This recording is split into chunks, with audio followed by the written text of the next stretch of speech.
Telugu digital media network లో political కేటగిరీలో #1 కేవలం 72 గంటల్లో 1,50,00,000 వ్యూస్ పైగా పాపులర్ టీవీ నెట్వర్క్.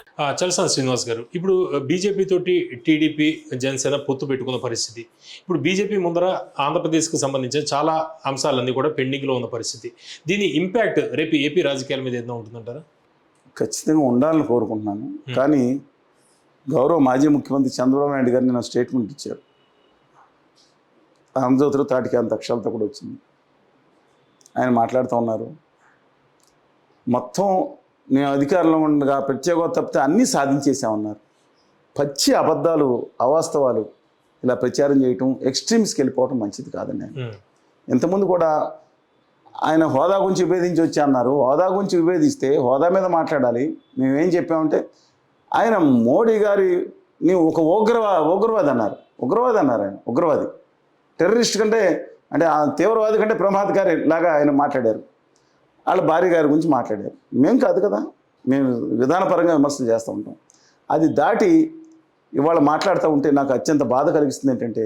అంటే ఇంకే అన్నీ సెటిల్ చేశారా? సెటిల్ చేస్తే ఈ ముఖ్యమంత్రి ఈ జగన్మోహన్ రెడ్డి గారు ఏం చేయట్లేదు, పోలవరం మీద చేయట్లేదు, లేదా ఇండస్ట్రియల్ కార్డే తీసుకెళ్ళలేదు, రాయలసీమ ఉత్తరాంధ్రకి అద్దరు వాళ్ళు ప్రత్యేక ప్యాకేజీలు రూపాయి రాలేదు, ఇచ్చింది 50 కోట్లు వేరే స్కీమ్లో దేశంలో అన్ని రాష్ట్రాలకు ఇచ్చారు అని మొత్తం దీని మీద మాట్లాడుతున్నారు కదా. అంటే అన్నీ వచ్చేసినప్పుడు తర్వాత ఆయన నిలదీయడం ఏంటి? డబుల్ స్టాండర్డ్స్ ఉండకూడదు. బీజేపీ వైపు పొగుడుతున్నామని చెప్పి అడ్డంగా రాష్ట్రానికి అన్యాయం చేసేటప్పుడు మాత్రం ఉండకూడదు. ఆయన విజనరీ ఉన్న లీడర్గా గౌరవిద్దాం డెఫినెట్గా. సరే, కొన్ని సక్సెస్ అవుతాయి, కొన్ని సక్సెస్ అవ్వకపోవచ్చు. కానీ ఈ విధంగా చేయటం ఇప్పుడు నేను అడుగుతున్నానండి, ఏమొచ్చినాయండి?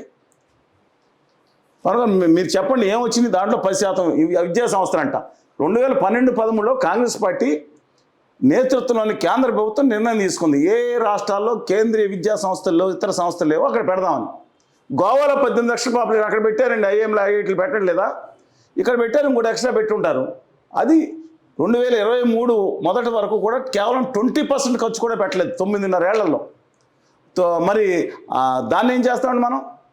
ఏది 40 ఏళ్ళు పడుతుంది మిగతా రావడం. ఎంత బాధగా ఉందంటే ప్రతి దాంట్లో ఇలా అవాస్తవాలు మాట్లాడతాం.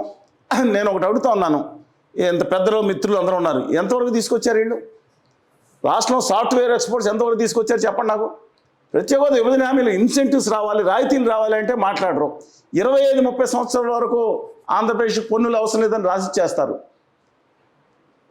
ఏదో సంస్థ వస్తుంది. ఇవాళ 1000 చంద్రబాబు నాయుడు గారు గౌరవ ముఖ్యమంత్రికి వచ్చినప్పుడు సాఫ్ట్వేర్ ఎక్స్పోర్ట్స్ అరౌండ్ 1200 crores 2014 జనవరి 8 అధికారం స్వీకరించారు. మే 29 నాడు అధికారం వదిలేశారు 2019. అప్పుడు కూడా సాఫ్ట్వేర్ బేస్ ఎక్స్పోర్ట్స్ అంతేనని రిపోర్ట్ ఇచ్చింది. పురంధేశ్వరి గారు అడిగితే కేంద్ర ప్రభుత్వం ఇచ్చిన రిప్లై ఇది.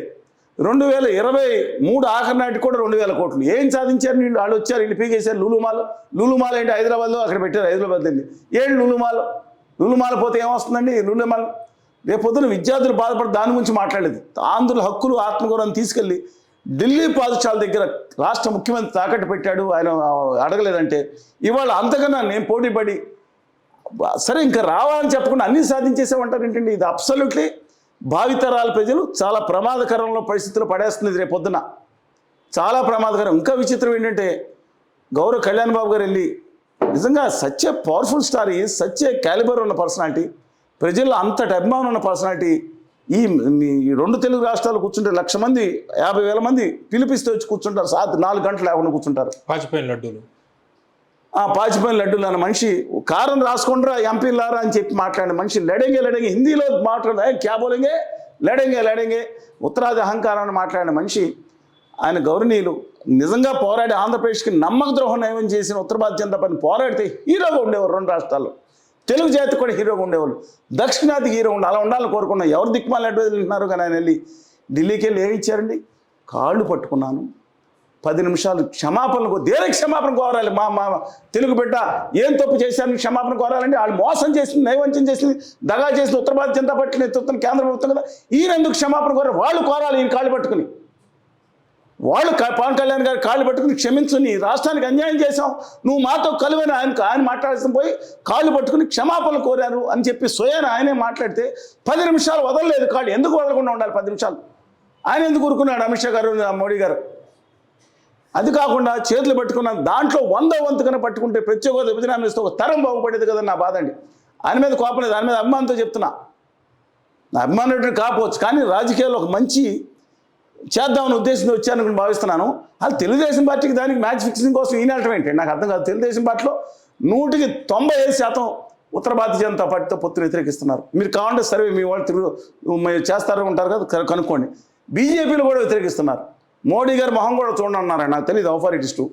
నేను ట్వీట్ కూడా చేయను.